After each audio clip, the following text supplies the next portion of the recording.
이제 제 7단원인 자극과 반응을 녹화하겠습니다. 자극과 반응의 첫 번째가 자극과 반응의 정의, 그 다음에 어떤 감각기별로 받아들일 수 있는 자극이 정해져 있는데 그거를 적합자극이라고 합니다. 먼저 교과서부터 살펴보겠습니다. 교과서를 보면 첫 번째가 이제 자극이라는 단어가 나와 있고 반응이라는 단어가 나오는데 각각의 뜻을 보겠습니다. 자극은 어떤 반응을 일으키는 환경의 변화가 자극이고, 이러한 자극에 의해서 생명체에 나타나는 변화를 반응이라고 합니다. 사자의 냄새와 움직임을 감지한 영양이 살아남기 위해 필사적으로 달린다라고 되면 사자의 냄새, 사자의 움직임을 감지가 자극이 되고, 다음에 살아남기 위해서 필사적으로 달린다가 반응이 되겠죠. 그래서 자극과 반응의 뜻을 명확하게 다시 한번 써보면, 자극은 환경의 변화가 됩니다. 그런데 이 환경의 변화가 무작정 다 되는 게 아니라 생명체의 변화를 일으킬 수 있는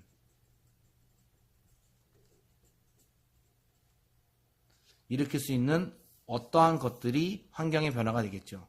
그리고 이러한 환경의 변화에 따라서 생명체가 반응을 하는데, 반응은 생물이 나타내는 변화입니다.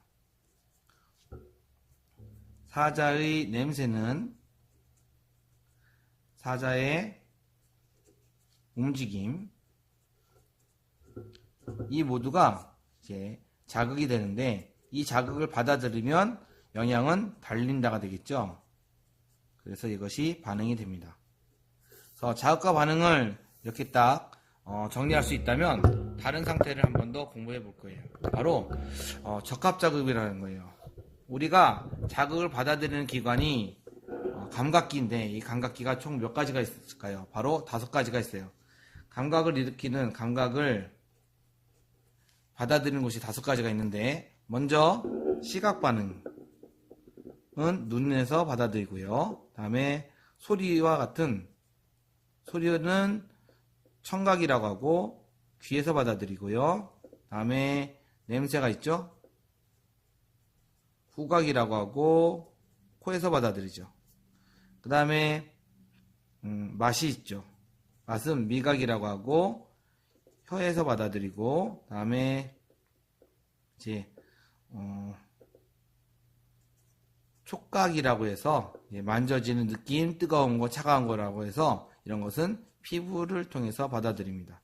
그래서 우리가 보통 오감이라고 합니다. 오감. 5가지 감각이 있습니다.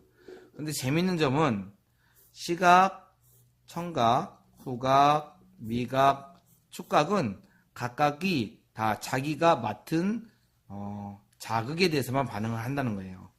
예를 들어서 어떤 사람이 이렇게 움직이는데, 여러분들이 눈을 감고 이 정보를 보지 않았다면 이렇게 라는 단어만 듣고는 이 변화를 모르죠.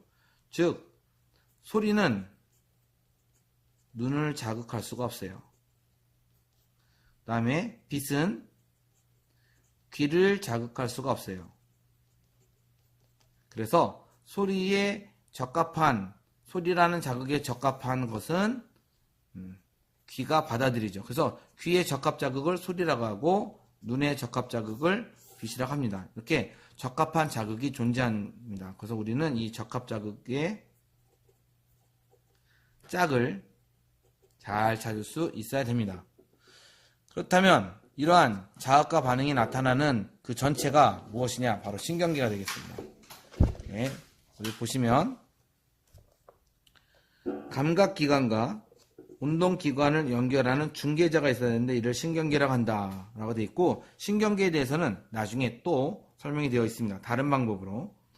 신경계는 감각계에서 받아들인 자극을 빠른 속도로 전달합니다. 신경계의 가장 큰 특징 중에 하나고, 우리 시험 범위와 다음번 시험 범위에서 항상성이랑 관련된 호르몬과는 좀 비교가 됩니다. 호르몬은 느린 속도, 신경계는 빠른 속도가 됩니다.